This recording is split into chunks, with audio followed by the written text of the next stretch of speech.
it's Miss Paynter here for more Reading with Miss Paynter, and I'm excited about today's read because I decided that what I'm going to do for as long as these books last, I guess you could say, as many of them as I have, on Friday I'm going to do a fairy tale, but a twist on a fairy tale. So then we'll have, on Fridays, it'll be Fairytale Friday. So it's a fairy tale, but it's a twist on the fairy tale. So today, I have Ninja Red Riding Hood. This book is by Corey Rosen Schwartz, and illustrated by Dan Satat.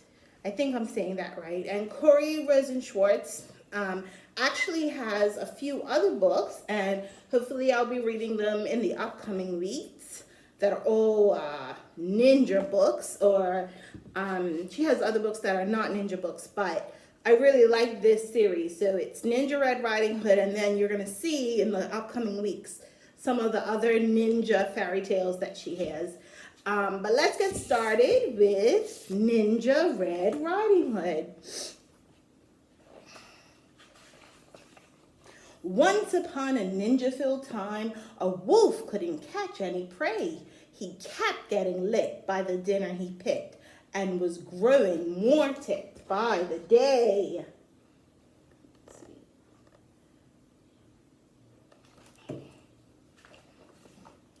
His belly was aching for bacon.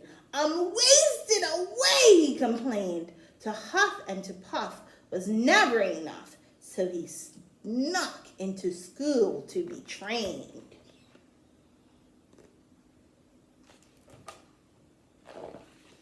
He practiced his katas for hours and mastered the whirlwind and wheel. He jackknifed and flipped and at last felt equipped to once again catch a good meal.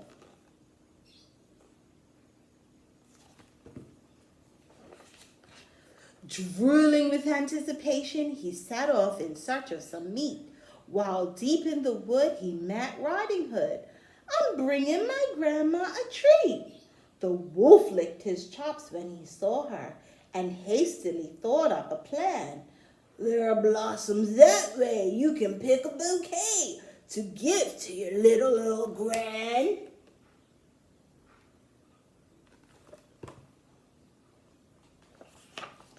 Then the wolf took a shortcut to Grandma's, where he thought he'd find her in bed. But Granny was gone, so he put her robe on and eagerly waited for Red.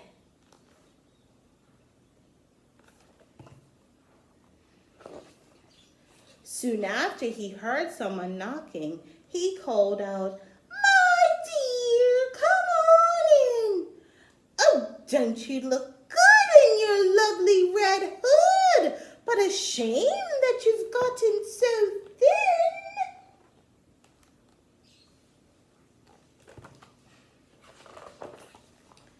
Little Red took a look at her granny and said, "What on earth did you do? I could swear that your eyes have completely changed size. Hey, Gran, are you sure that it's you?" "Of course it is me, my sweet darling.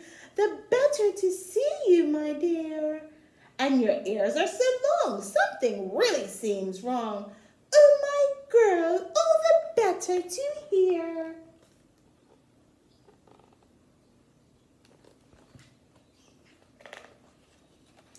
"And those biceps, my gosh, they look massive, and your triceps and delts are immense." "The better for hugging," her grandma said, shrugging. "Dear Red, that's just plain common sense." "And those teeth, they look so much sharper." "Why, yes, all the better to chew."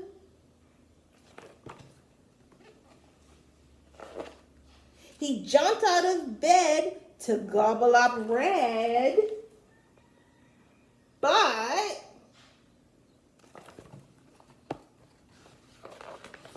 she'd gone to ninja school too.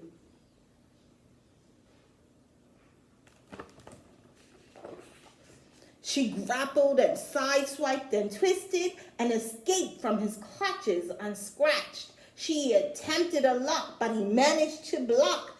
They appeared to be evenly matched.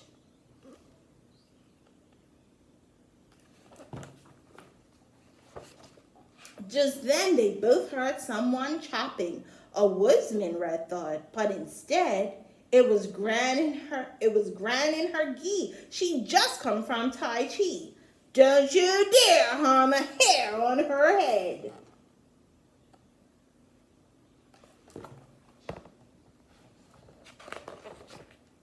The wolf took a swing at that instant, but Red deftly dodged the attack.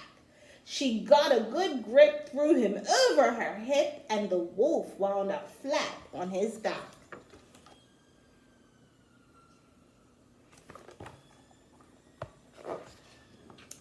"I'll skedaddle," the wolf said in anguish as he struggled back up on his feet.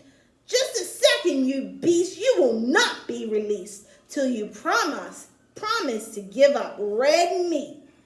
Though his tummy still rumbled with hunger, the wolf faced his rival and bowed. "Ninja Red, you have won. My meat days are done." "Oh, Red Chan," said Gran, "I'm so proud."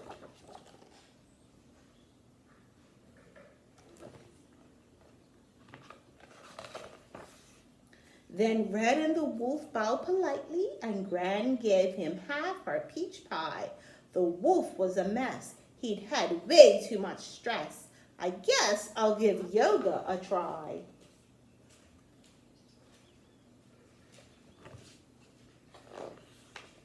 He enrolled at the Downward Dog Center, where his tension began to decrease.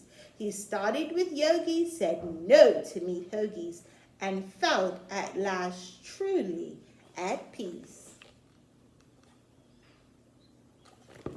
And that's the end of the story. I hope you like that one. I think it's a great twist on a classic favorite of Red Riding Hood. And I will see you on Monday for more Reading with Miss Paynter. Bye-bye.